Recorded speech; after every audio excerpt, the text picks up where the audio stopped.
Welcome to the 3Haunted podcast, where we bring you all things horror, supernatural, folklore, mythology, and all things that go bump in the night. What's up, everybody? This is your co-host, Ashley Lunar Goddess, Gorilla Girl filmmaker and horror-loving cinephile. I'm just your average podcast-producing badass. I'm John Thomas. Some would say that I go a little too far with my love of all things horror, paranormal, and meta, but I say, talk nerdy to me, and I'm all yours.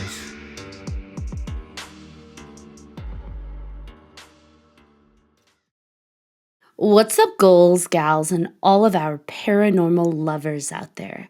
Today's episode marks a pretty amazing moment for 3Haunted podcast. Today's episode is officially our 100th episode. What better way to mark this momentous occasion than with one of our favorite topics, paranormal games that people play. Joining us is special guest host BJ Segura, returning guest Goosebumps Gary, and the one, the only, Kevin K. Daddy from the Dirty South. Welcome back, guys. Hi. Hey. I would like to make a toast to the 100th episode of 3Haunted podcast. I can't even say my own fucking podcast name because I'm so excited. He's not drunk yet either. I know. I have 4 of my favorite guys here. How am I not like, what? Cheers to Right. you. Cheers, everybody. Okay, guys, we're back to talk about paranormal games that people play. One of my favorite topics because we usually get like balls to the wall crazy when we talk about these. So, without further ado, who's got the first game? I have a question, actually. So I was listening in, obviously, on previous ones that you've done, and for me, it's hard to know which games you've covered. So I guess we can just throw them out there and then see if you have covered them, and then see what sticks.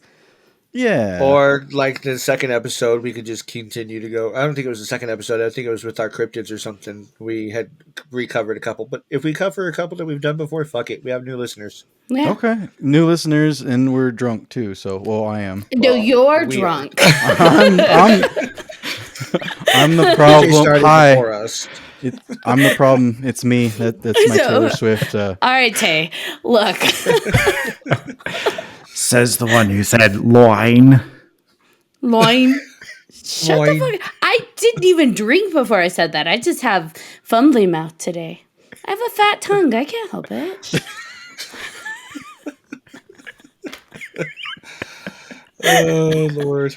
you trip on that thing when you're walking or what? Sometimes. She said fat, not long. Not long. Okay, yeah. Fats or like you bite it like this, and yeah. Well, who's got a spooky game? I got one. All right, drunkie, let's hear it. Now, I was gonna say now he's quick to say, "I got one." So have you guys heard about the Answer Man? Mm-mm. No, you don't know the Answer Man. Yeah. Okay, so the Answer Man is an urban legend about a game that is played by kids in Japan. Now, when I found this, it was the article was back in 2012. So think about the technology back then, right? So they say the game can invoke an evil spirit that will answer any question put to it. So basically, and it's been going on 10 years prior to that, so for a while. And they say you should, when you're doing it, you should use burner phones, and I'll explain in a little bit why. But basically, you gather 10 people in a loose circle. Each person must have the number of the person to their left on their phone. And so on the count of 3, each person presses the call button to call the person on their left. A calls B, B calls C, C calls D, blah, blah, blah, blah, blah. Everybody puts their phone in their ear and listens. Because everyone is calling everyone else at the same time, all the phones should be busy. Again, difference in technology right now, right? Nobody should receive an answer. However, what will happen is that one person will find that their call is mysteriously answered, and they will hear a voice on the other end of the line. This is the Answer Man. When you are on the phone with the Answer Man, you can ask him anything. He will answer whatever questions you put to him. However, after he gives you your answer, he will have a question for you. They say that if you answer his question incorrectly or unable to give an answer, a large gnarled hand will appear from the phone and tear off a piece of your body. Can I pick the piece? I don't think that's how it works. I was going to ask And you can't. And you try when you do get all your questions answered. When you try to get off the phone, he will try to keep you on the phone, and so you have to try to get him off the phone so that otherwise he's going to keep calling you back. Sounds like an ex. Kevin's like, yep. You beat me to the yeah. But yes, so I think that one would be fun because you could get all the answers to all your questions about anything, but then he's going to ask you questions, and if you don't answer truthfully, he'll know, and he'll he may come after you. So. Okay, guys. 100th episode. We've all got a phone. I'm in. Let's try it. Let's do it. All right, but what counts as left? Well, so here's the problem though. You have to have 10. Oh. So we have to call each other twice. I mean, we're 5. I feel like my split personality counts for something. Right? There is call waiting on all of our phones, so See- therefore 2 times each. Let's try it. Who's I don't on the know. left? I don't know if it would work though, because so here's the other thing. Remember how I said burner phone? Mm-hmm. Yes. Yeah. So the reason why I said burner phone is because if you don't use a burner, because at the end of it, you have to burn everything. You have to destroy everything. Otherwise, it becomes cursed, and then it keeps calling you, and then bad things. So Fuck after it, let's try it. YOLO. YOLO, baby. Kevin's down. I'm down. Gary, you down? You're just trying to get me to get rid of my Android, aren't you? You know it. I'm always gunning for your phone. If we *67 this, Right? You can't know our numbers. you can't know our numbers. But I didn't call him to begin with, so there's already some tomfoolery afoot. So is this but that's the question. Like, is it like a 2012 thing, or like because of new technology, do they need to update this? And do you still? I'm sure they would need to update it. Okay, so like they say that he calls you back and calls you back. What if you *69 and just keep calling him back first, so you annoy the fuck out of him, and then he was like, "Leave me alone. I'm kidding. Okay, I'm done. Please be gone." Right? Sorry. I I wonder- don't need anymore. I wonder if there's a thing now where it's like potential spam. Potential. It blocks it. It filters it out. Yeah, it's like potential ghost dickhead. Like, nah, man, I'm not answering that shit. Like, No, it's leave me demon alone. dickhead. Demon dickhead on line Kevin's 1. No. calling me. I would like listeners to know that Kevin Nice. is calling. I tried to *67 it and it didn't work. I don't think that's a thing anymore, right? Like, It should be. I do love that you tried it. Which actually makes sense because right now, speaking of technology, if someone's calling you, you may not even be able to try and make the call. So you'd actually have to hit that call at the same time just so that your screen isn't locked up. and you're supposed to call all at the same time, basically, is what it is. So, Yeah. but Yeah, I don't that's think we one could actually pull that off. Yeah, BJ's too drunk for that. kinda. But question for everyone is like, what kind of question would you ask? Like, what if this were true? Like, and let's just say it is for all intents and purposes. What is a question that you would ask the person when he answers? Do you have an Android or an iPhone? What does chicken taste like? Because if everything else tastes like chicken, then what does chicken taste like? Dinosaur. Why does it sound like someone's peeing? Because I'm pouring a drink. And he 'Cause just does it with a straight face too. He's just I'm like, peeing. for all we know, you could. Like, I don't know what question I would have. Like Secrets of Yeah. the Universe. Nothing like that? You wouldn't ask, like... I mean, if a demon called me back, I would already know then that other shit exists. So I wouldn't be like, is there something else out there? Because now we know there is, and now I'm stuck with the demon. But You could get sexual with it. Be like, what are you wearing? I mean, do you And not then know Only me? BJ. I'm just saying, like, I don't know. I'm gonna be like, you're calling me again. We already have a date for Wednesday. Fuck off my phone. when are we gonna meet in person? See that, like, those are the kinds of. I think that's what you should ask. You want to meet it in person? Well, How many fingers do you have? Tell me all your fears. no, you got to get real with it. You got to be like, Are demons really hermaphrodites? Gary, I would like to know the answer to that. what do you think, Gary? You got a question. 42. ASL. He's waiting for it. 42. ASL. Age, sex, location. If we're going back to the I know. We're going back to AOL days. I knew what you said with ASL. It's like Yeah. American Sign Language. What? yeah, I'm like, Right. it probably has a different meaning now. I should clarify. Yeah, good questions. All good questions. So would you guys play that game? Yes. Yeah. Back then. Burner try it. phones, though. Like, get burner Burner phones. Burner phones. Can't have enough. Burner I'm risky phones. enough. I'd use my regular phone. I mean, I have a few from Sure. drugs and stuff. So well, at least you're honest. What if you use a VPN? Good question. Does that count as burner? Because you can just change your VPN. Yeah. I don't know if you have to See? burn your like computer. We're adapting to times. Or No, your because it's phone? through the VPN Just connection. uninstall. Uninstall. Yeah, reinstall. maybe. That's the workaround. That's Or by him calling you, does he give your whole computer a virus and it's not just the VPN? Or is the whole thing cursed? see, with new technology, there's new problems with ghosts and demons and shit. It's new problems. They get you in new scary ways. They get creative. They do. They do. Humans evolve. Why can't demons? Equal opportunity. Today on Reddit. Not wrong.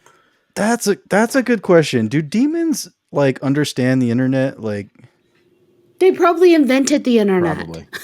It had to come from some evil source. Yes. They're like, watch these sheep.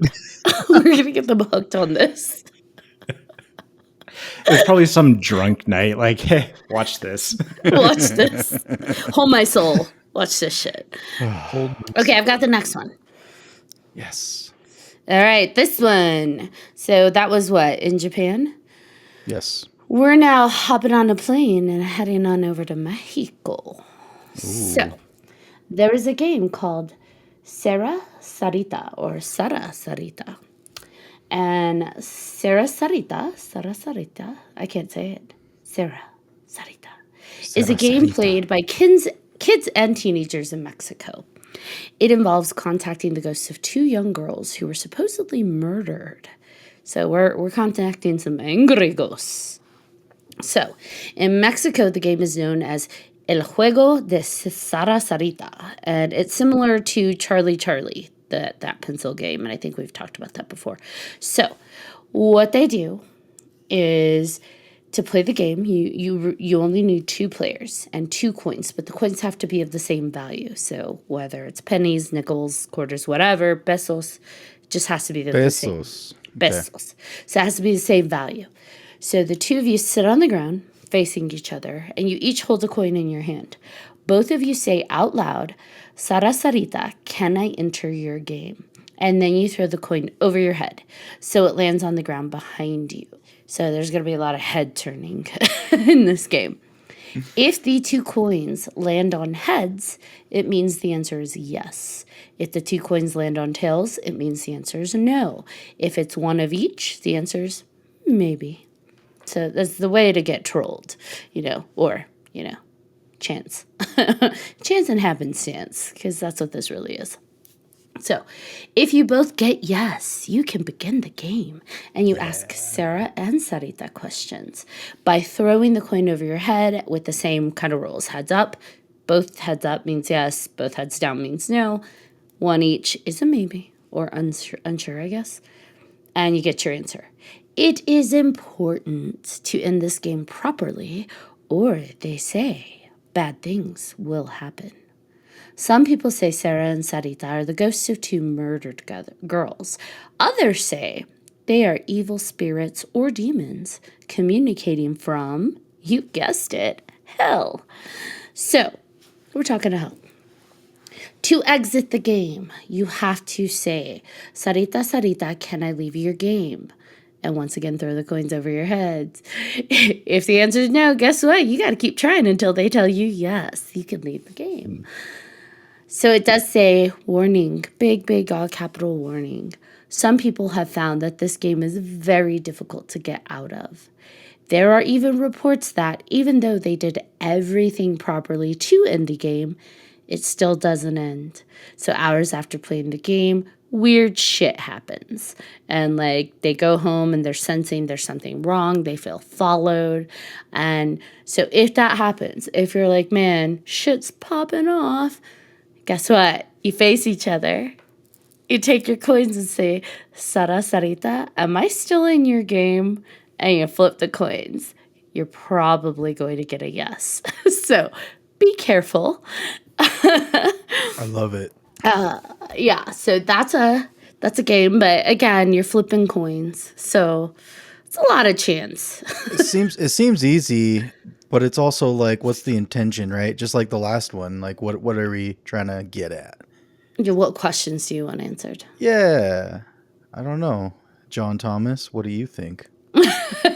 Yeah, John I Thomas. think you should play that game. I think you and BJ should. Yeah, Who's man, going? I got 2 nickels. Let's do it. That might be. I don't know. I don't know. I want to say yes, I'd play it, but then, like you said, if the shit's still popping off, I really don't want to deal with that. I got enough shit popping off. I don't need any more. So maybe that's a maybe for me. Yeah. It's a maybe for you. There's a lot of Yes. urban legends that surround that, by the way. So, like, Right. people are like, my friend of a friend, as we hear, Always. they've had one where it's like the friend asks, can I stop playing? The kid gets told no, and then that night their dog's dead. Like, stuff like that, Yeah. where a friend of a friend, game didn't let him leave, and bad shit happens. So, we're not talking about just, ooh, I feel scared and spooky, like real shit. Does it matter what ethnicity you are in this game? Do you have to say things in anything? Does it matter? Nope, you can say it in English, Spanish. Because it's similar to the Charlie game, so, Oh, okay. which is an English game. And so have you, I don't know if you saw this, but have they had like results? Like, have people said what they've come out of it with? Like, what kind of answers have they gotten? Or what do you think that they would get out of it? I don't know. Because to me, I'm a bit of a skeptic, so it would be like, okay, you're just relying on chance with the coins. But it is interesting how many people in the comments are like, yeah, I played this game and it was fine up until I asked to leave the game and it keeps landing on no. And it's like, oh shit, all right. Well, that is a bit unsettling. I just keep thinking about Stand By Me, right? the Four Tails, right? Just, I don't know. It's just, I don't know.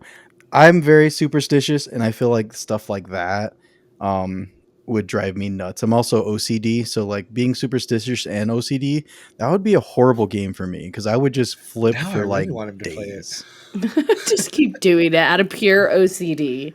Yeah, it's got to be even, man. Like you can't you can't end on odds. Like it's got to be even one way or the other. So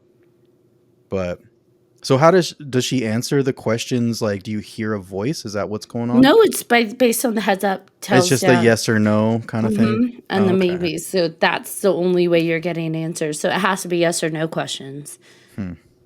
So the one last thing that there was, because this is everywhere, so it's funny how there's different caveats to it. So one of the caveats is that after you've played the game, you have to keep the coins somewhere safe and it's not advisable to spend them. So it's almost like you've kind of connected something to your coins. So you need to put them someone like, I'd probably just take them to a church and throw them like in the holy water. I don't know. You know, that sounds like a Goosebumps episode. Because, people do that. Because Whose people People do do that? Well, I'm trying to point to like you guys with your goosebumps. You're cut off, BJ. No more. He's drunk. You're gone. I'm just trying to make a connection with the other podcast because you guys are awesome. And yeah, And it sorry. worked. Well, thank you for Yeah. that. Thank you. Yes, we. They do say do not put too much trust in the answers you receive. Whatever you're talking to may not be telling the truth because ultimately you don't know who you're talking to. So Yeah, it almost feels like just like kind of hearing like the rules of like what you're supposed to do with the coins afterwards and like the not trusting in it. And it sounds like a almost simplified Ouija board, like where like instead of having the full alphabet, you just have yes or no. But you know, a lot of the same rules apply, it seems, where it's like you're supposed to close it and you're supposed to like end the communication, but then you know if you know it doesn't end properly, like the communication line is still open and you can still ask questions. And you know, if you're not supposed to get rid of the coin, like you're not supposed to get rid of the Ouija board after you use it, and like you're definitely not supposed to give it away to like somebody, like gift it. And so like in this case it would be the spending. And so like it's amazing how a lot of these kind of overlap in some way, like almost like a Venn diagram, like the Ouija board with the coins and the questions with the what did you call it earlier, BJ? The answer man. So like kind of like it's amazing how they all overlap in some way, shape, or another, you know? Yeah, it's all just a way to get to connect with the other world, whether it be spirits or demons or whatever, aliens. I don't know. yeah, it's like a scrying pendulum, with the simple yes no mats. It's very similar, except the interesting thing I find with this is that it requires two people. So you've got the energy of two combined individuals. And really, it only takes one to believe for something to potentially answer. So, hey, who wants to play?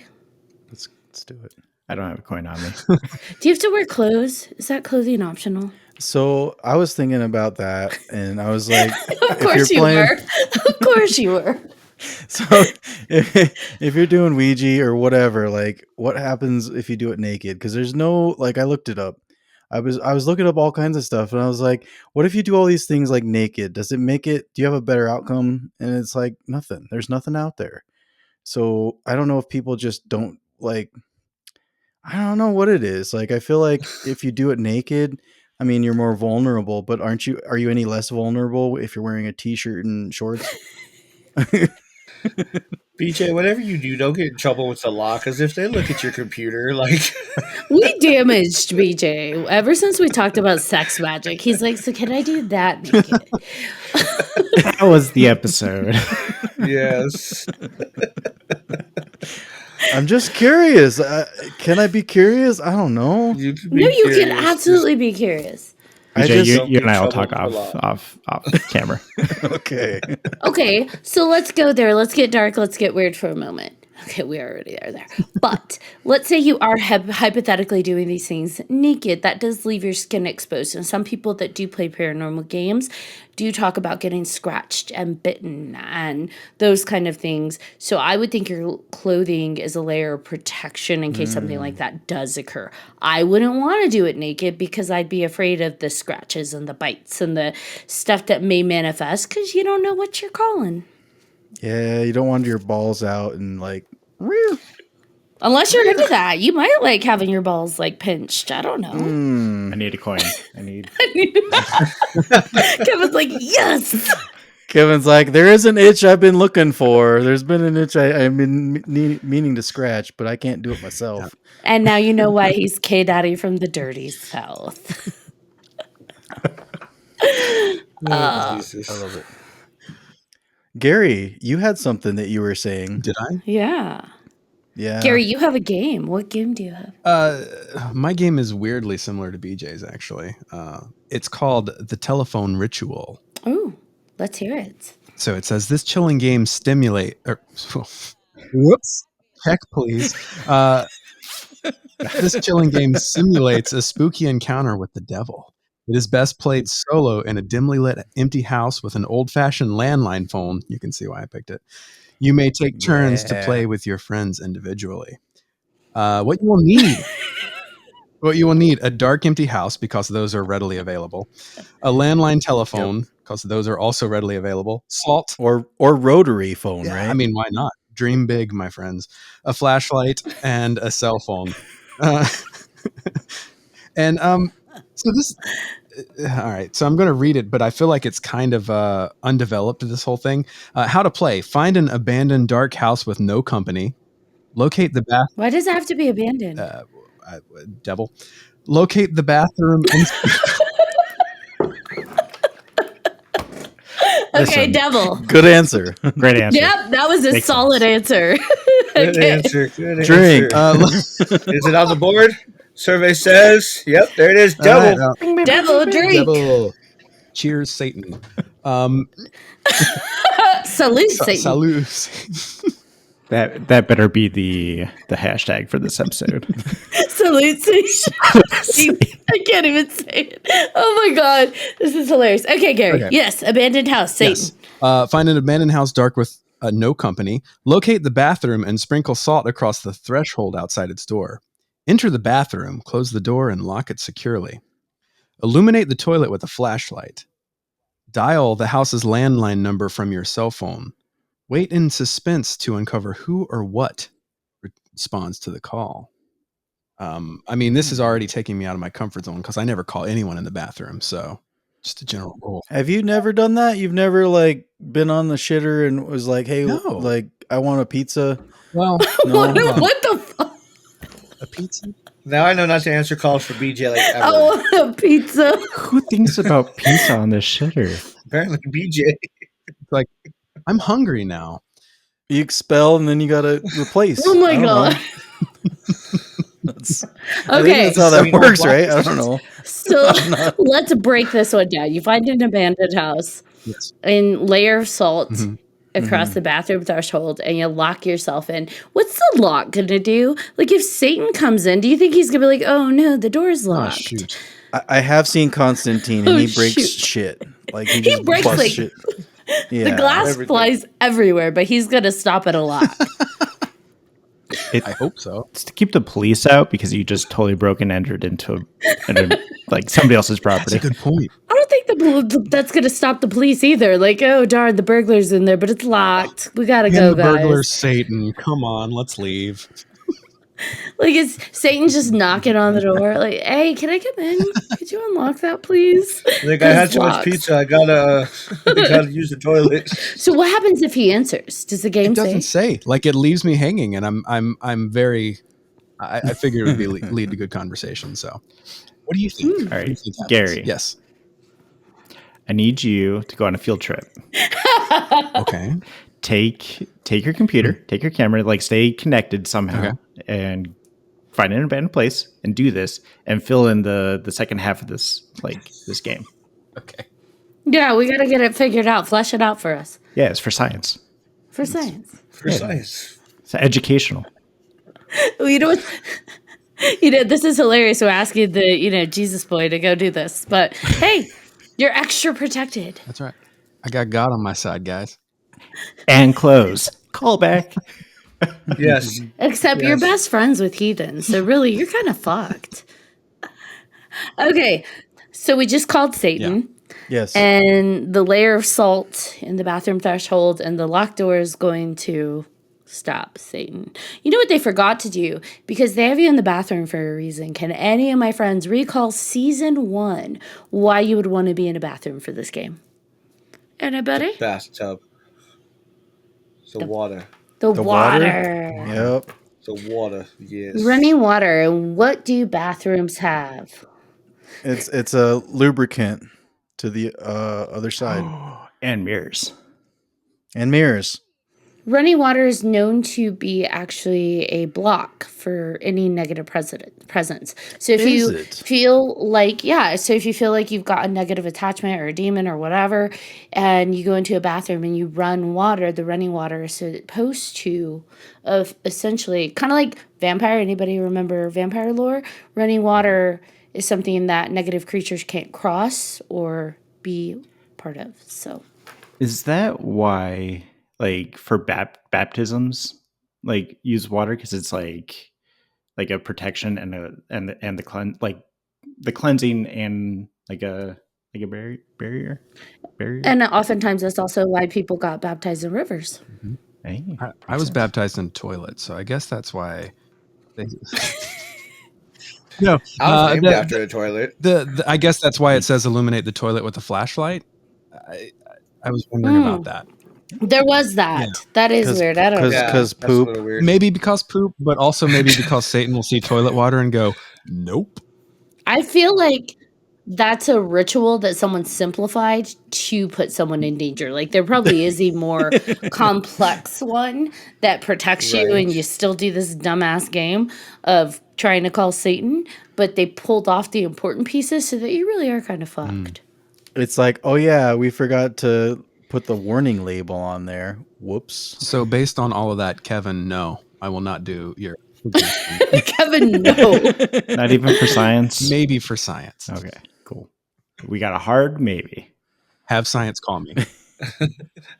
Science call you. Because think about it, running water also is known to cleanse crystals. So running water is supposed to be something that cleanses and neutralizes negative energy. So that's probably why they're in the bathroom. Toilet water doesn't sound like the way, but hey, if it's running, I guess. You just flush, right? Again, I feel like this is one of those things where there's a much bigger ritual that someone took half of it out to put people in peril. Kind of like we talked about with Shane on the whole thing about drawing circles and doing rituals within circles. There is actually a much more expanded ritual to create a secure circle that existed like centuries ago, but now it's been so dumbed down. We're like, oh, if I just draw it on the floor, I will be safe. And he's like, no, motherfuckers. Like originally you were supposed to do this, invoke angels, you were supposed to do all this other stuff. And now here we are. And we wonder why that doesn't work. If you believe in that stuff. If you believe in that stuff, because you obviously don't, because you're a skeptic. Is BJ calling people out? Ooh. I don't know. That's what she said, just 20 minutes ago. I was just reiterating. It's not that I don't believe in that stuff. It's just Would you? So question. We're talking about paranormal games. and being naked. And being naked and maybe drunk or high or whatever. Yes. Would Okay. you? Which we already know don't do that. Would you wear that sweater, and play one of these games, even though you're a skeptic? Like, are there any of these that we've talked about tonight that you would be like, I don't know if I'm gonna play it because I mean I don't believe necessarily, but like this one kind of freaks me out. So I wouldn't play any of these games because I do believe that even if you have just a little bit of belief, you can absolutely manifest these things. And all it takes is a little bit of belief. So I wouldn't play it because I feel like there is a part of me that's like, it could be true. And that's enough for shit to pop off. So no, I wouldn't play it. But some of these are hard to swallow. That's what she said. Because they don't make sense. Like I lock myself in a bathroom, and by locking the door and shining a flashlight on the toilet, I'm safe from Satan. I don't know. Well, so here's the question. So if we're getting into it, like toilets, right? Like when you sit on them, and a lot of toilets around the world don't exist. A lot of toilets are just holes in the ground. So you just squat and you do your business. So like, what is it about the toilet bowl that adds to the mystic? The water. Remember, I think there's pieces, like Gary said, this feels like it's missing stuff. So I feel like there's pieces missing, but to me, it sounds like you're flashing your light on the toilet to see if there is running water in there. Because if there is, then that means there's running water in the house, and therefore you are in a protected area. Because you're drawing the salt line, so that means there is protection going on. You have to have a good plumber when we're doing this shit. Plumbers are the real protectors of the world. It sounds like it. Thank you, Mario Brothers. Running water, that's all I gotta say. I think that's where they were going with this. Running water and salt. And if I can add to that, like the toilet, like constantly has water, like stationary in it. Like even when you're not like flushing, like it's still full, like in there or in the tank. And so, unlike your sink or your, I can't think of anything else, bathtub. I mean, I know that there's water in the pipes, but there's more of a concentrated amount of water just sitting still. Like a baptismal fountain. Yeah. All right, so then if Satan did answer the phone, what would you guys say to him? Her, them. It. Surprise, motherfucker. Surprise, motherfucker! Surprise, motherfucker. Oh, What was your favorite Nightmare on Elm Street movie? Really? That would be my question. What's your favorite scary movie? Yeah, man. Yeah.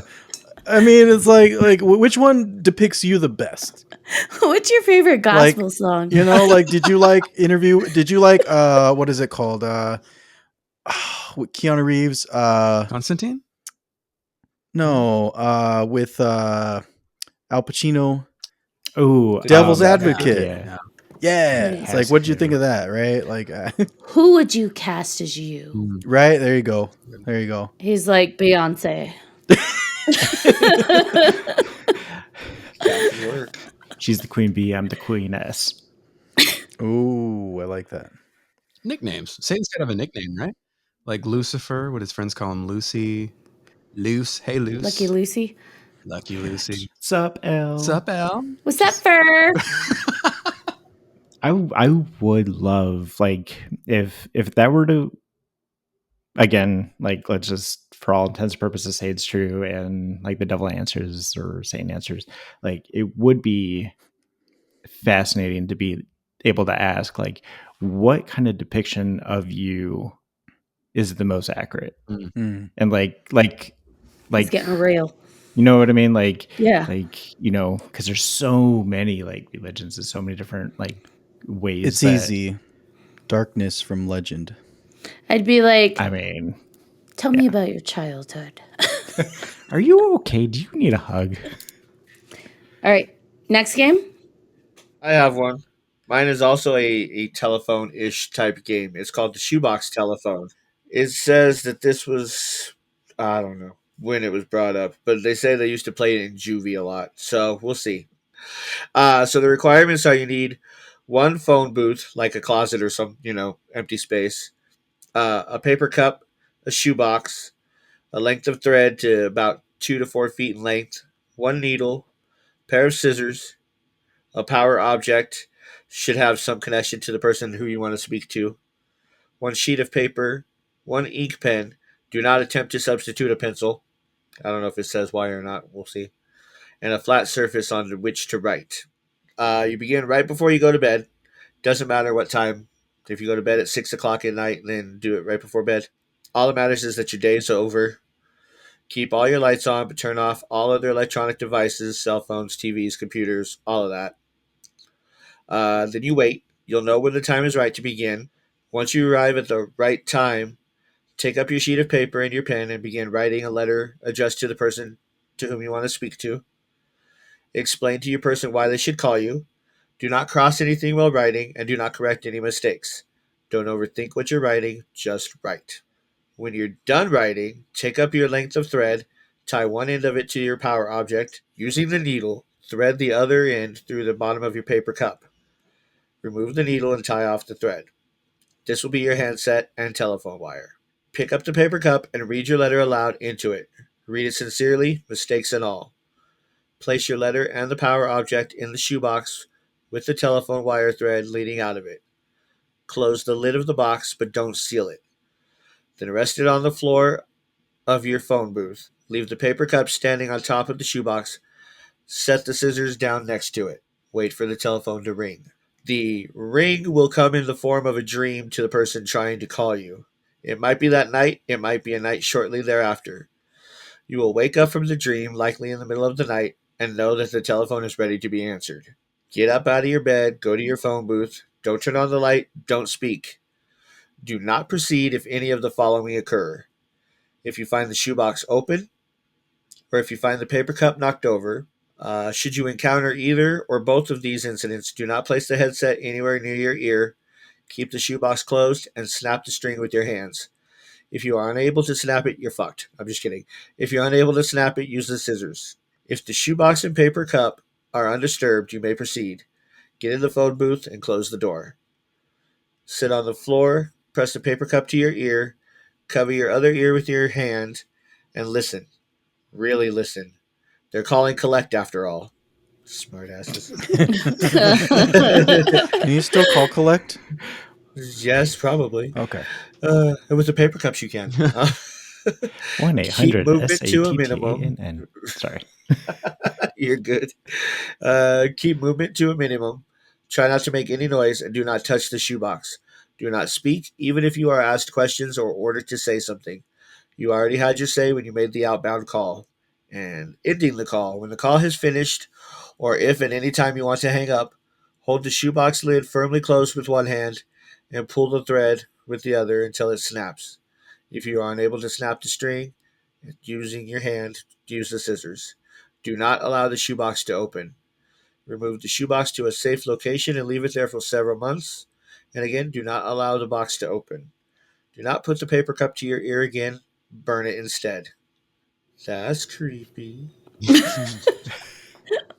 Yeah, and then it says if the ring for the inbound call does not arrive after a maximum of 4 nights, it's possible that whomever you attempted to contact has nothing to say to you. You may reply or replay the game to make contact with another person, but do not attempt to play it too often. So what you're saying is they were ghosted. They got ghosted. Damn it. Oh, Thank you. I was waiting for it, and there it was. I did not disappoint. Nothing to make you sober. I'm disappointed in you. Hey. Y'all love me. Yeah, we've been through this. Of course I do, and we do. Hey, he didn't ditto. Right, that's the first. He's drunk. Because you're drunk and high. Things. Yeah, Things. sure. Things. All right, Kevin, do you have the next game? I do. So the game I was going to bring up actually fits into two categories of games. Yay. So I wanted to talk about the Slender Man and how that game, like it was a game that people were playing, and it has evolved into this this big lore of followers. So, little backstory about the Slender Man is it came out in it was 2009, and it was initially just part of a contest where somebody created this big character and basically won this contest on creepypasta. Anyway, fast forward to 2014, and in Wisconsin there was a stabbing with a couple preteens, and they approached this as a way to honor Slender Man and to basically be a sacrifice to him. And it's turned into this lore to be able to more or less feed children to this creature in the forest of, happens to be Wisconsin mostly, but yeah. So game, but not really one that I would want to play this time. You don't want to feed children to a monster? No. Depends on the child. So I'm not sure if you guys were familiar with that back in 14. Yeah, Netflix had a documentary on there. Yeah, the Slender Man was crazy. Like it and it's like what Ashley was saying earlier about the manifestation of things, right? Your mind can create all kinds of things, and yeah, it could. I don't know. Who knows what's going to create it? But like when there's enough people that think about it, maybe it takes on its own thing, which is weird. There's a power in the hive mind, but the thing that, like, kind of going back to what we were saying, or kind of talking about earlier with like the Venn diagrams of all these different games, like with the Slender Man, there's like, as you're doing this like sacrifice for him, you're saying his name 5, 10, 15 times, depending on, which lore you've went down. And it reminded me a lot of the Bloody Mary game that I'm sure most people have heard about, where you go into the bathroom and you say Bloody Mary X amount of times. You better quit saying it so many damn times. Right. But it amazes me just how similar like they all are, and kind of how like these games can pop up at different points in our history, but they evolve in different ways. So Do you think the Slender Man is new, or is it a demon that's taking on that name as kind of just a new way to get to people? Because I feel like demons, I mean, if you believe in demons, that they use whatever they can, right? They take on whatever they can to get noticed, and Slender Man is one of those things. It's like, yeah, it's affected some people. People have started to notice. People have started to believe. So who, which demon in line gets that honor? Or is it whatever demon that's available? What if it's not just one? What if by speaking the name, whatever the name may be, it's a vibrational energy that carries out. And so it depends on the person that's speaking it and what vibrational energy they have associated to it. So almost like a coding, right? Like an energetic coding. And so whoever answers that is what is directly tied to that type of coding. And maybe it's the same one because it's like, hey, 5 people have the same kind of energetic coding when they speak that. So that same entity comes through. So they see the same thing. But maybe the 5th person, it's a different vibrational energy being sent out. So something's responding, but maybe it's not the one the other 4 saw. I don't know. I mean, that to me that makes sense, because it's like just because of how similar everything is, like there's so many similarities, and I feel like a broken record saying that, but like it's the same meal but a different recipe. Like how you get there. I will agree with you that I believe that it does depend on, energy, vibration. It depends on, but I also think that, I don't know if I believe this, but I believe that I say this and I say this, but some demons, do you believe that some demons are more powerful than others? Not by individual proxy. I think it's the power that the individual gives them. Okay. And does location matter? Like if you're in Atlanta versus Colorado versus California or wherever, does that matter? Well, I don't, just like ghosts, I don't think demons are bound to one region. Like we as humans by nature, we have like this hard idea about maps and these invisible boundary lines that are really nothing.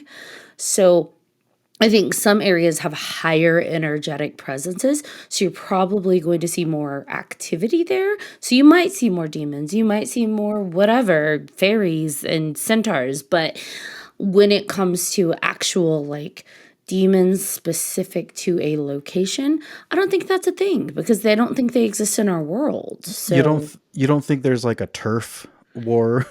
It's like this Bill's turf. Like you don't cross Bill. Like Bill in Atlanta, like that demon, he owns that era. He fuck Bill. owns that Oh, fuck area. Bill. Like you can't cross Bill. No, I don't think so. Okay. Okay. I Only don't know. because we're looking at it from a human lens. We see turf, we see boundaries, but we also only see the world in like 3D, right? In terms of like maps and counties and cities and states, but like at one dimension. But demons don't exist in our dimension that way. So I don't know. Maybe they own a whole dimension. So I'm gonna poke that question a little bit, Poke that shit. and like we were saying that if the energy that you're putting out into these games can determine how they present themselves to us, and so there's that power of the mindset of, of what this being is going to present itself as. Could that in turn also create, and like by proxy, that could also create like a boundary as well for that presence? I'm sorry, I'm trying to figure out a better way to say this question. Like, there's power in the manifestation, but in turn, could that also provide the power to create the boundary?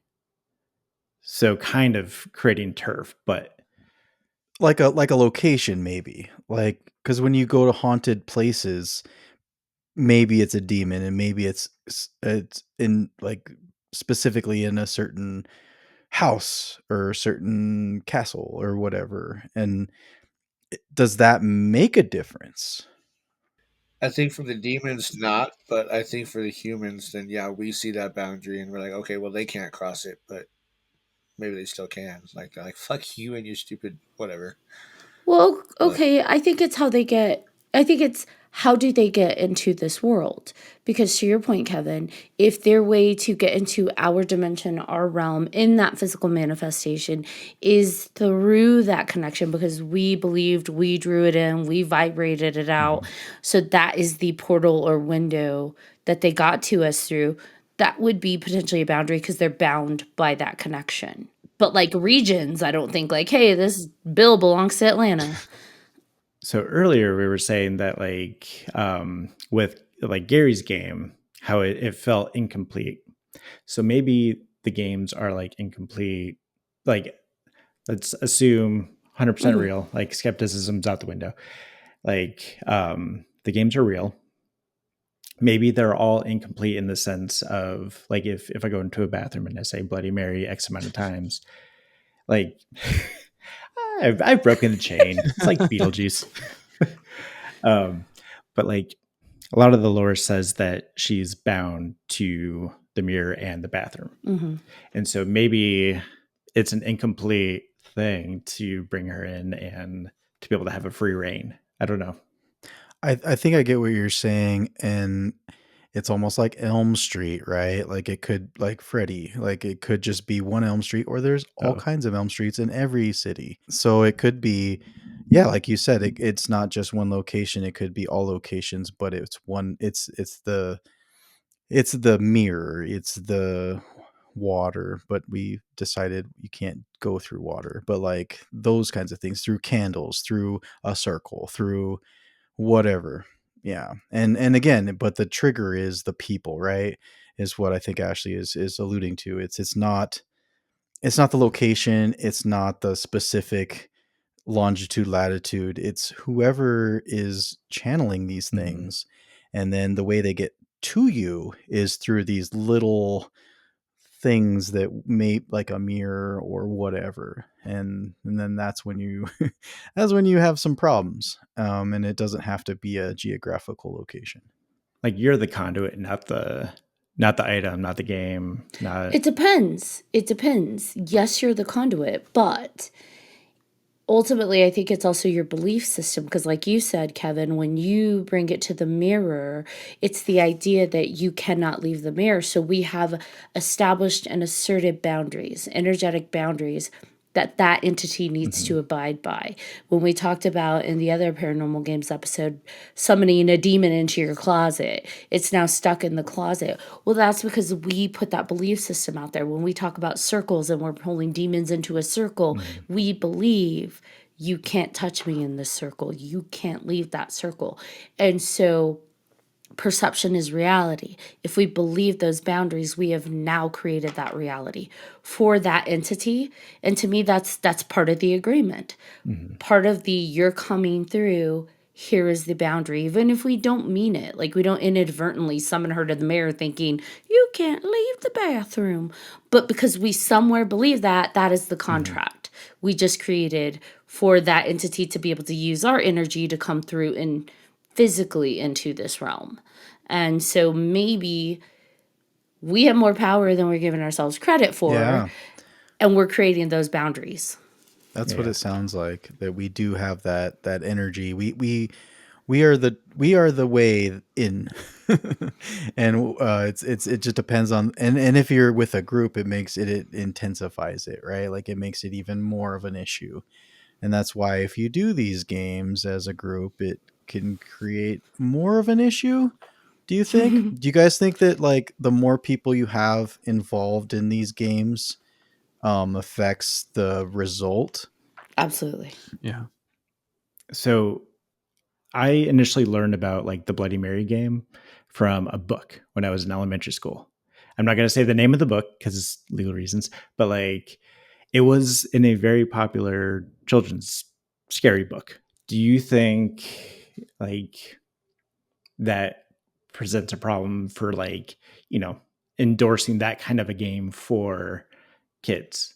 It's like, I mean, it's going to hit thousands, millions of kids, you know, Of that buy course. that book. So, or rent the book. Yeah, I mean that stuff isn't out there by accident. I think that when it comes to children, it's more dangerous because remember, perception is reality. Kids have a stronger imagination and stronger immediacy and belief systems that we lose as adults, right? We get more unsure, we lose confidence. And so our beliefs like in our boundaries and what we can manifest and imagine is a lot weaker as adults. Whereas kids, it's like boom. It's strong, it's solid, the imagination is immediate. So I think, yeah, absolutely, it's more dangerous to put it in a kid's hands. But with that said, kids have a better belief system that can work for them too. Because if you teach them that you are in control, you have more power, that can be trained to be strong against that stuff. That's a little harder for adults to believe. It takes a lot more for adults to buy into it once we've lost it than it is for kids. I mean, like when I read that as a kid, it scared me so bad. And like I remember going to my parents and asking about it, and they're like, don't do it. Don't go into the So he bathroom. did it Don't like say 10 it. Don't times. do it. And then when I found out that it, yep. No, I was terrified to do it. And for the longest time, like growing up, you know, when I learned that like there was a drink called a Bloody Mary, I was so petrified of people ordering it because I was like, don't do this. Like you're gonna like you can see a reflection in your glass. Like don't do it. Don't order that drink. And not in a don't drink sort of way. Yo, I still get paranoid. I love that drink, and I still get weird when I order it. I'm like, maybe if I say it really fast, Yeah. then. Yeah. So you mentioned the many people, and does that create a problem? And I would like to do, because we're all dorks and nerds and we love movies, I would like to do a Yeah. reference on how that can be a problem. As we recall in the Ghostbusters, when one of them pictures the Stay Puft Marshmallow Man, because we all stay blank and we'll be okay. And then she's like, the choice has been made. And they're like, wait, what? It's a thing. Yep. One person can fuck it up for everybody. So yeah, absolutely. Just like in a seance circle, one person can break the circle. Like it really is one of those things where the more people you have, if you're playing these dangerous ass games, yeah, probably it's not good. I I will say, so I went on a paranormal investigation with a team, and we had a lot of people. We had a lot of people with us, and I will say having a big group actually negatively affected that vibe. There just wasn't um anything. Like we didn't get any kind of, like we had all this equipment and we didn't get any kind of reading whatsoever. And it just felt very cluttered and very like there wasn't like a clear path to connection. And I think that was part of the problem, that there was just too many people. And I think maybe with a game, more people are focused and they're all thinking about the same thing. And I think that was maybe the issue. We didn't play a game, and so we weren't able to connect as a collective to something that was, I mean, we heard the stories and everything, but everybody's thinking about, oh, it's cold outside, oh, it's dark, oh, there's this, and this, and it's a weird situation. So it's it's one of those things. Like, I think maybe you do need a game in order for a big group to channel something. Otherwise, if you're just going on a ghost hunt with a bunch of people, it's just that negative. You're not going to get what you want from it. It's almost like the game channels your focus 100% to that thing, and it's like, I don't know. The game is a ritual, my friend. So, like we're calling them games, but these are Oh, rituals. totally. And so, Absolutely. yes, you absolutely probably are going to get more results if you're doing a group ritual. Yeah. You're focusing energy on a ritual. Here we go. Yay, a cult. But the Right. other side to that is that when you're in a paranormal investigation with a lot of people, or no people, or one people, or five people, or 100 people, there's something to consider. The reason you're not getting results might be because the ghost just may not want to talk to you back. I think people forget that like when you're on a paranormal investigation, it's not always like dance monkey. You show up when I say you're gonna show up. You're gonna touch my cat balls and you're gonna make my boo bear go You off got to and like scratch my me. my meter's gonna go. Like no, it's Yeah. still ultimately their choice too. If they want to talk to you, and maybe they just don't want to talk.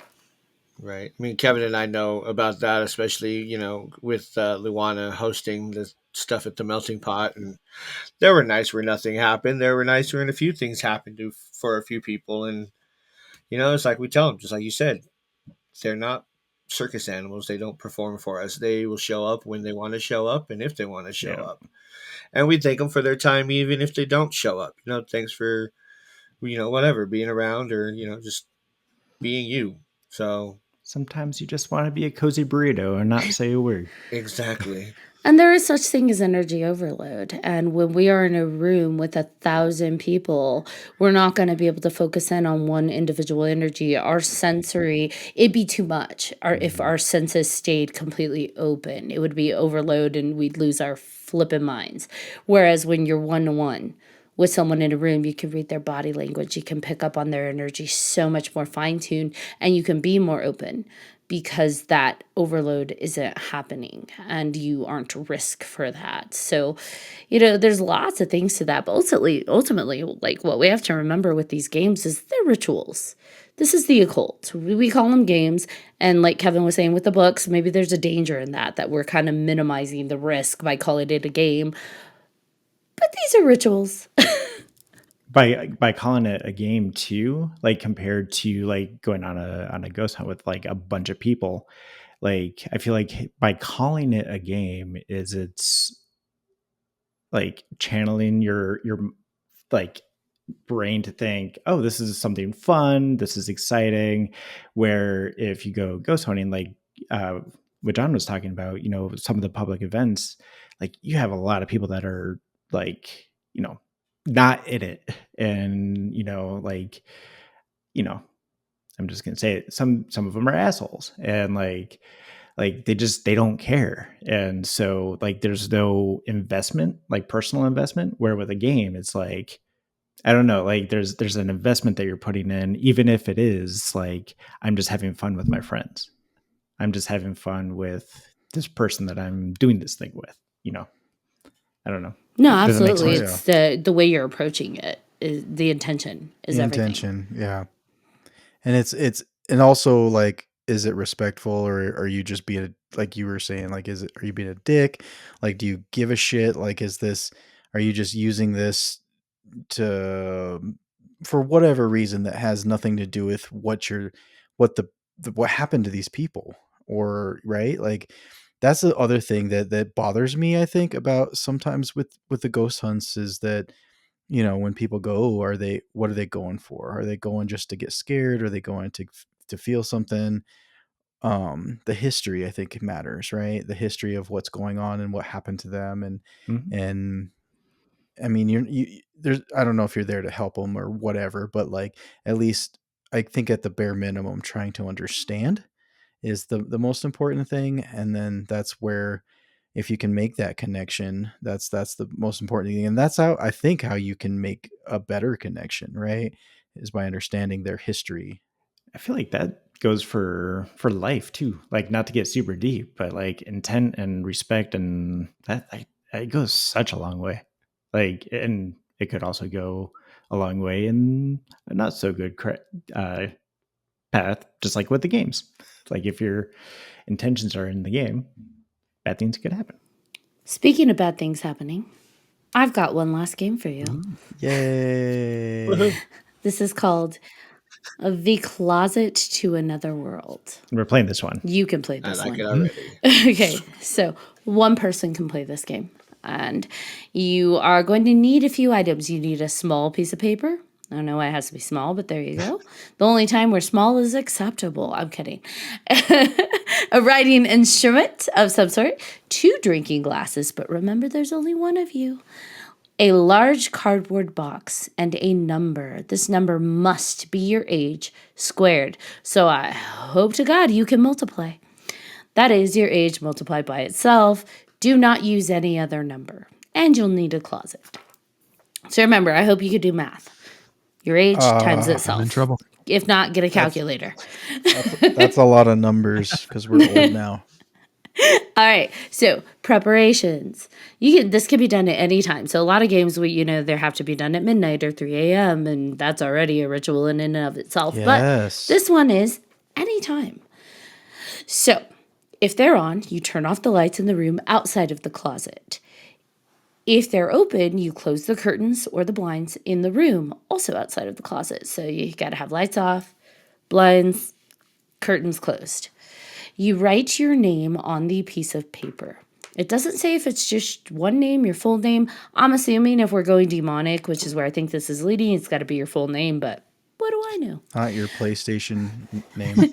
Right, not your screen name, your gamer tag. So you fill 1 drinking glass with water to a 1/7 of its full capacity. So again, we got to be able to math. So particular. Leave the other drinking glass empty. You open the closet and place the cardboard box inside. And then you enter the closet. You bring both glasses in with you and the piece of paper with you. So it may take a few trips if you're not coordinated. Make sure you remember your number. So you did your math. Make sure you remembered it. You didn't write it down on your paper because that's just your name. You have to memorize. So we got math and memorization. I hope we're good. This may not work for you, BJ, with the drugs and the alcohol, but What? I'm on it. Okay. So he's got the pen. All right. Glasses. I have a cardboard box over there in the closet already. We're set. He's going to do it. We're going to watch him. Okay. So you go in the closet. You close the closet door. You ensure that no light enters the closet while the door is closed. So, Kevin, you can't take your phone in there with you. We're just going to have to hear the screams from the outside. Screams. Okay. So the box has to be big enough for you to fit inside of. You sit inside of the cardboard box. You place the piece of paper with your name on it in the glass filled with water. So we dunk it in that 7th full glass. He's doing it. All right, Kevin's got the name. You got 7th filled? Of coffee? Is that okay? I said water, but it's dirty water, I guess. So It's earthy. It's an extra. it's earth water. Okay. So you close your eyes, begin counting. So now you got to be able to count up to the number you calculated. That's a lot of So- numbers. I'm out. Yeah. So the squared age. So you can't be old and do this. I mean, you could, but you're going to be counting a while. My cap So is for 3. me, I've got to be able to count to 1,444. Ooh, there's some Shit, you're auspiciousness there. The 3 4s. What? Fuck you. I'm not old. So, I'm only 10. I don't know math. I was just bullshitting. So okay.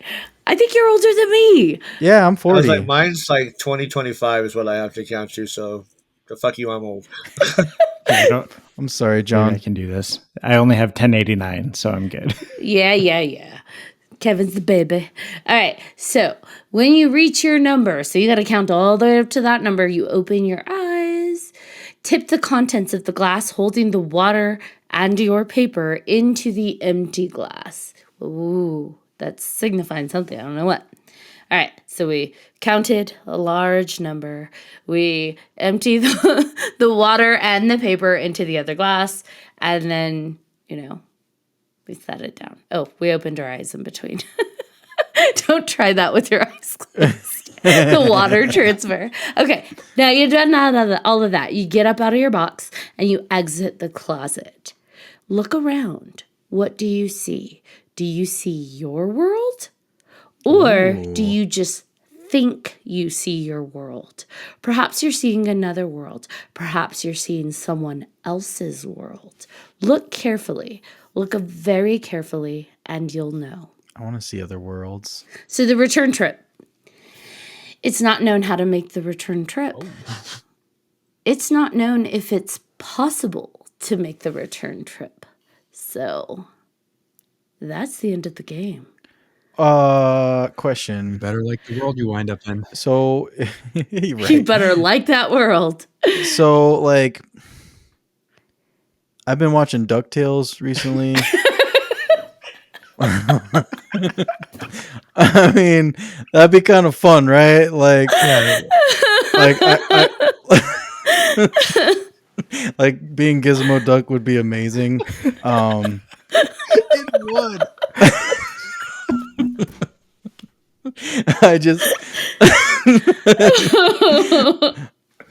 I just hope that's the hope, right? Like you always want to hope, and I don't mind counting up numbers. If I'm gonna be like, you know, a duck with all these robotic things on me, like, and save the day, like that's what I'm here for. So that's So where I'm at. there are some footnotes concerning the return trip. Oh, no duck life. No, it says that it's been theorized that the return trip may be made by performing the steps of venturing out in reverse. However, this theory has not been confirmed because, yeah, like people are stuck in this, like they're stuck in the other fucking world. So, according to one account, a variation of this ritual in which the return trip is unnecessary may be executed as follows. Think about the world in which you live now and summarize it in one word. Think about the world in which you wish to live and summarize it in one word. So, write DuckTales. Yeah. Write each word on a separate piece of paper. Take 2 cups or glasses, one representing the world in which you live now, one representing in which you wish to live, and attach one piece of paper to each glass. Fill the cup or glass labeled with the word representing the world in which you live now with water, and imagine the world changing into the world in which you wish to live. As you imagine this, pour the water from the first glass into the second one. So we have some super powerful like manifestation going on here. Like that's what this sounds like. Like you got to be able to manifest like a motherfucker. But I feel like if you can manifest changing worlds, I'd rather manifest like the fucking lottery if we're being honest. But hey, whatever. Scrooge McDuck. When the second cup is full, so you've transferred it to your wish world, you drink the water in it. So you're taking in your manifestation, which, dude, my guys, these are all rituals. Like, that's a spell. That's a fucking spell right there, the return trip. So you don't even need to do the other shit. You could literally just do the glass thing to do some powerful manifestation. What the fuck? This is witchcraft. Literally. Sounds like fun. I don't know. Yeah, I don't hate this. Life is like a hurricane in Duckburg. Race cars, I was gonna do it lasers, too. airplanes. It's a duck blur. Might solve a mystery or rewrite history. DuckTales. Woo. Every day that they're making DuckTales. Woo. Tales of daring, and So this says because you're not literally going to a different world, you're editing your existing world to fit your own specifications. A return trip isn't necessary on that one we just talked about with the water glasses and your wish world versus your real world. So I don't know. I'm gonna try that one. Ooh, remember how we talked about the coins? So in this one, it says after doing your whole thing with the world, do not lose, break, or damage the drinking glasses. So you better keep them bitches locked up for the rest of your life. I'm going to use plastic. Okay, so out of all the games we talked about tonight, rituals, which one would you play? I'd play the one with like that I talked about with the 10 phones, the burners, and we just kind of, because it's not like, I don't know if it's super dangerous, right? Because you just burn shit, you just burn them afterwards. Be like, hey, what's up, dude? Like, how you You just living? got a demon stalker. I mean, like, it could be worse, right? I mean, I already have 3. All right. So what's one more? Kevin just laughs. All right. What about you, Kevin? I would probably do that the very last one where it's kind of like editing your reality to. Yeah. No, would you do the original version where Yeah. you're actually walking out into a different world, or just the The manifestation? manifestation one. Okay. John? I would probably do mine, the shoebox one, just because. And yes, BJ, you can do it naked. All right, Gary, what about you? Which one would you play if you had to? If there were more details, I'd probably call Satan from the shitter, but I don't think that. I think I'm going to go with your last one. That sounds a little safer. The variation? Yeah. The where you Yeah. adapt your world? Yeah. That's a hard one. Because the manifestation one sounds nice, of like switching or, improving your world. But I don't know. I guess it's probably the safest one. Because you're not losing you're not losing anything, right? You're not. You're not risking like a demonic something. But isn't there a risk of not coming back to your own reality? Well, we're talking about If the you do the first one. variation. Yeah, the variation of it where you're just changing, like, this is my current world. This is the world I wish to live in, which is really just improving your existing world. So- Right. Unless you miss a step and then you're screwed. But I don't think you have to do like the whole. Oh, fair. I don't know. You don't have to Like like the pierce your stepping skin out. and blood and shit. I mean, that would be fun. Then I'd be about it, Been there, done that. right? These games, there's a lot of math involved. Why is there so much math and like sheets of paper and writing? Like, what is all of that? Because Why does that matter? Demons trick you. That's the ritual part. Demons are old school. They don't like technology.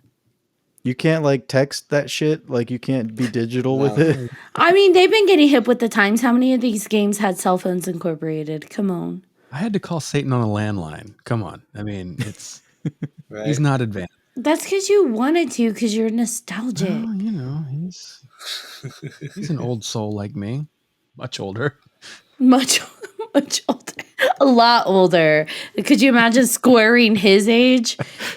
I'm really glad that I was able to get all of you on so we could do this 100th episode. It did not disappoint. I had a blast and amazing time talking to all of you. Even Quiet Gary, Goosebump Gary. I mean, he's quiet just because we're loud and obnoxious. Yep. So I'm super grateful for you guys jumping on and being a part of this. Kevin, I love you so fucking much. I'm so glad that you were able to come on. Thank you. I know you're crazy busy. I love you guys so much. Thank you, Goosebumps Gary. I love you. I love that you can come onto this podcast. We have our podcast and we do amazing things. You're amazing. I know you're kind of quiet because this is not quite your comfort zone, but I love We that. have a lot of fun, and I'm glad to be part of it.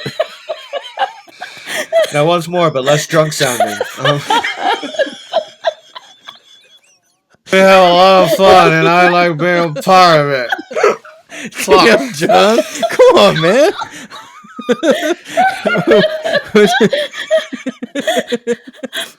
I went to pee, and I don't know what I came back to, but yeah. Oh my God. I'm crying. I don't like to cry. I promised myself I wasn't going to cry. Thank you for that. You're welcome. I'm going to make Ashley cry here in I'm about a couple already minutes. So. I know. Whew. But yeah. All right, John Thomas, bring us the fuck home. All right. Before I do that, I do want to share something on here. I do want to say thank you for all of our listeners, all of our guests, everybody who's been part of this so far. 100 episodes is fucking magical, and we wouldn't have done it without all of you. So thank you for all of that. And Kevin, yes, thank you. It's always good to see you, Mr. Busy Man. We gotta make time to talk, sir. Absolutely. But seriously, congratulations! Like 100 episodes is incredible. Yes, yes.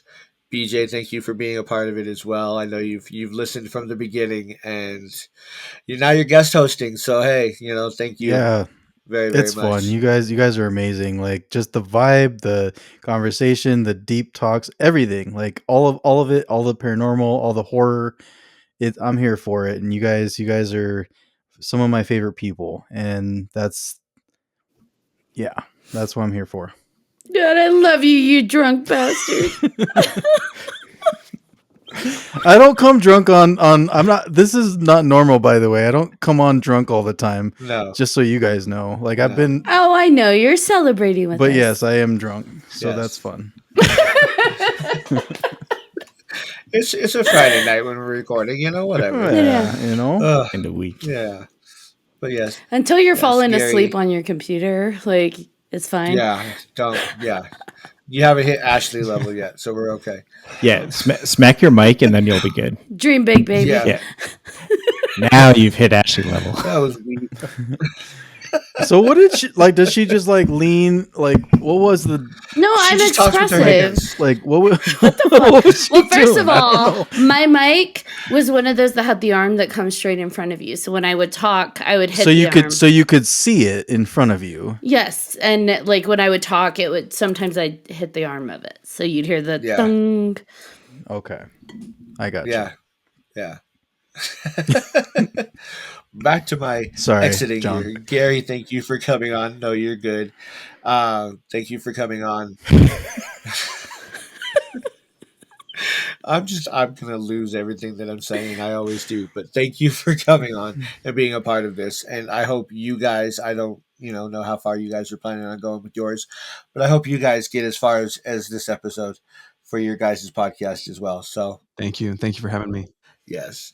Ashley, again, along with Kevin, this wouldn't have happened without you two. So, and it still wouldn't continue without you.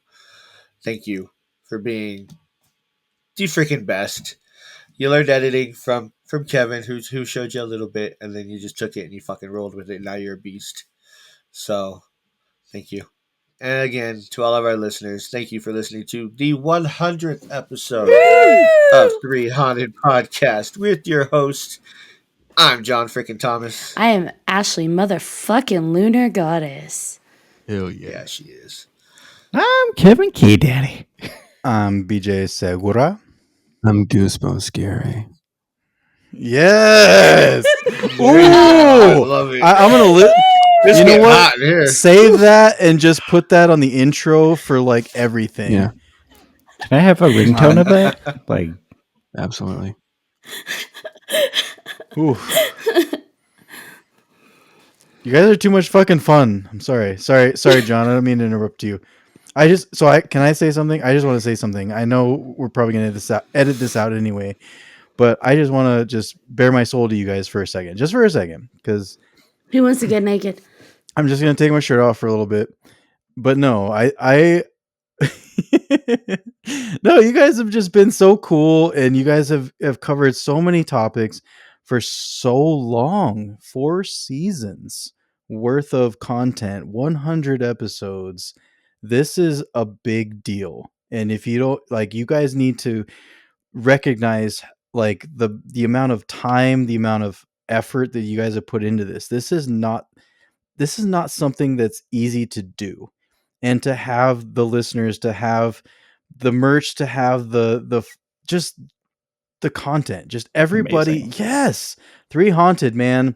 3Haunted is like, I became a huge fan, and that's why I'm glad. I'm so fortunate to be just part of it. Like, I just feel so happy just to be part of it. Like, you guys are amazing. Like, just the content you have, the diversity of guests that you have on, and just all of the things that you guys are able to talk about with and it seems fresh. That's the thing that's unique with you guys. It's not something that where it feels stale after, a few episodes or whatever. No, it's 100 episodes and you guys are still fucking kicking ass. And that's amazing. And I just want to give you that compliment because I'll always be a fan. And even if I'm not on with you guys, I'm still listening because it's my jam. And you guys are my jam. Thank you. All right. And again, thank you to all of our listeners for listening to this 100th episode.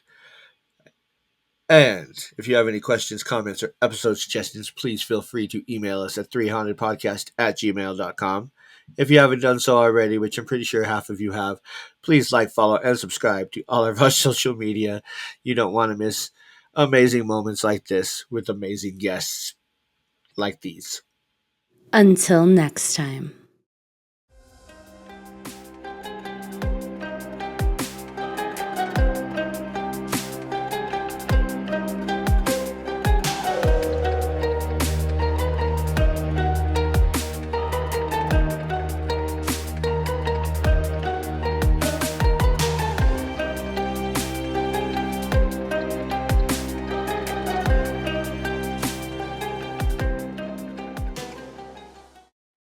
Are you looking for more awesome podcasts? Head on over to withoutyourhead.com for access to the Without Your Head podcast network, where you'll find a variety of podcasts sure to keep you entertained and coming back for more.